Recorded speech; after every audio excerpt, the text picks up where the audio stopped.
Friday, the 15th of March. Hello, everyone, and welcome to Business Morning. I am Booster number 5. Of course, let's start with the big story around Nigeria's inflation. Came in about an hour and a half ago, posting all positive readings across all the key indices. These are some of the numbers as you see them straight from the Statistics Office. Nigeria's headline inflation down to 11.31% year-on-year from 11.37% a year ago. On a month-on-month basis, inflation in January was better at 0.73%, slightly a tad from 0.74% in the previous month of January. This is what the MBS is reporting today. Meantime, the food index, if you go on to food sub index in February, was 13.47%. Flip that over and see your food sub index, 13.47%. That's what the number came in year on year from 13.51%.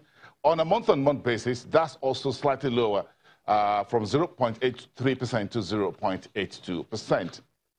Take that away and bring in the core sub index, where the number was even much also in positive reading. The core index is about 9.080%, better than 9.90% a year ago. On a month-on-month basis, that's on the right side of your TV screen, you can see the core sub index down to 0.65% in bold print from 0.81% in the month of January.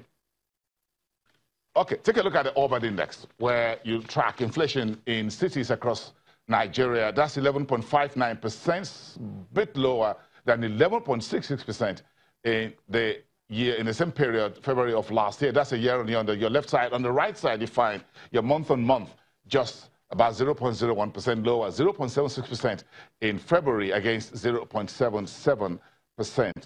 Look at the rural inflation, and there you find 11.05% reading year on year, much better than 11.11% a year ago. That's one of the sweet stories there for the rural index. On a month-on-month basis, the figure remained unchanged. That's on the right side, you find the month-on-month inflation unchanged. But year on year, that's a little bit better, from 11.11% to 11.05%. But if you look across the states, you find inflation still a very naughty issues to deal with if you separate, if you break down the big picture into state by state. And this is what give you a summary of that. If you look at all items inflation across these 3 or 6 states measured by the Statistics Office, you can see Cross River, Delta, and Kwara State showing single-digit inflation, headline inflation in the month of February. But look at the left side, you find Kebbi State running towards 14%, Taraba State 13.57%, and Kaduna State 13.54%. This tells you those 3 states on your left side are Nigeria's north, while Cross River, Delta, and Kwara are a little bit to the down south of the country. How do we read these inflation numbers? We'll talk about that.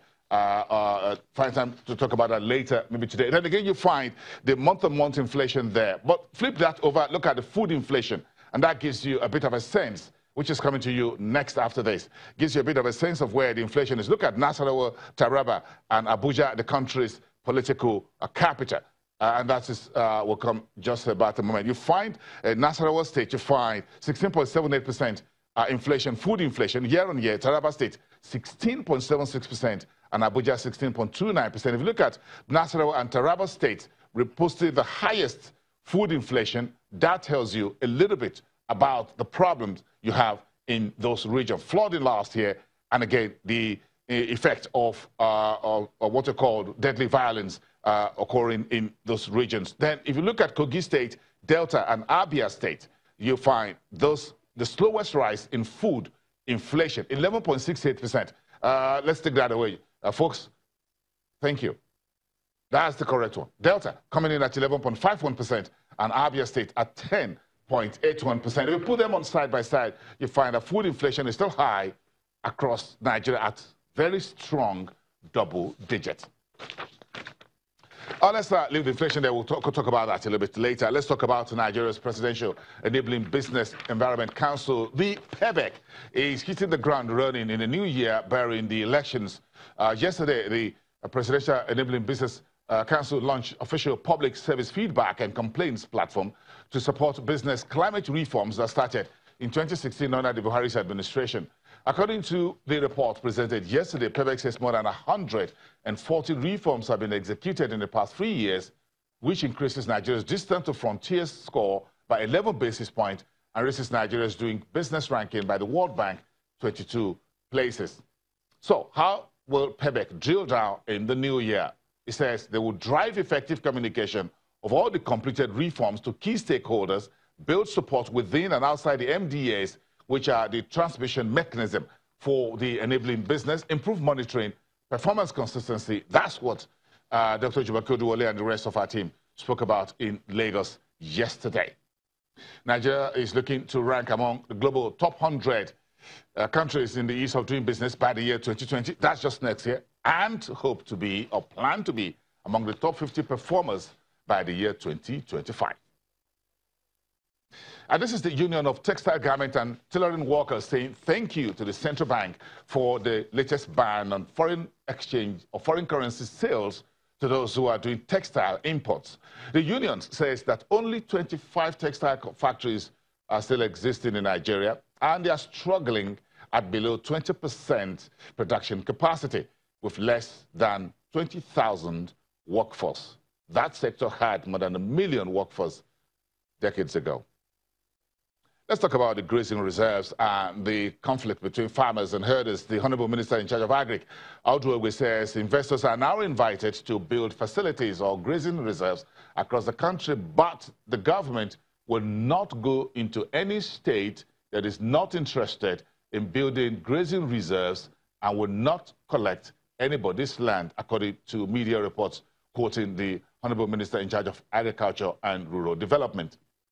Back on Market Street, Stanbic IBTC, in partnership with Standard Bank of South Africa, have increased the credit facility base to Eland Oil and Gas by $50 million. The company operating in West Africa says it's looking to expand its operations. Okay, thank you, everyone. Let's take this to the Market Street. Temple Ashaju, our business correspondent, is live to us from the Nigerian Stock Exchange. And, of course, we're looking at the Thursday's trading. The market went down.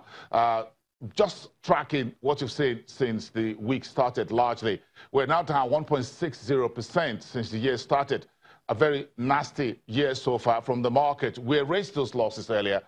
We made some gains just around the elections. Now, the market is still in negative territory. Look at the sectors yesterday. We're still below the 32,000 level, and the equity capitalization still below the 12 trillion Naira. The headline index fell on Thursday, 0.48%. So let's show you some of the core numbers. As always, you look at the volume, also one of the lowest we've seen this week, less than 200 million shares exchanged in just about 2,630 transactions. Across the 5 major subsectors of the market, you find the banking sector down 0.37%, leading the market. The negative territory, consumer goods finished in neutral, if you want to put it. Industrial goods was about 0.5% in negative territory as investors booked some profit on bellwethers such as Dangote Cement. Insurance was better than their cousins, the banks, by about 0.5%, and oil and gas in by 0.13%. Those two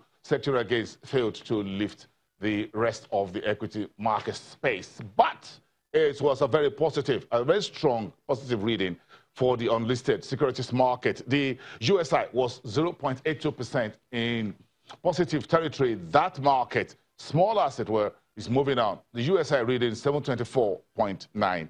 As 7 investors continue to trade very strongly across the unlisted securities market. 11 transactions on Thursday. But the biggest story is around the fixed income space. The central bank yesterday mopped up the entire matured treasuries and finished the market with a very big story. So we saw yields down on treasuries and fixed income space. A very big active Thursday for the marketplace.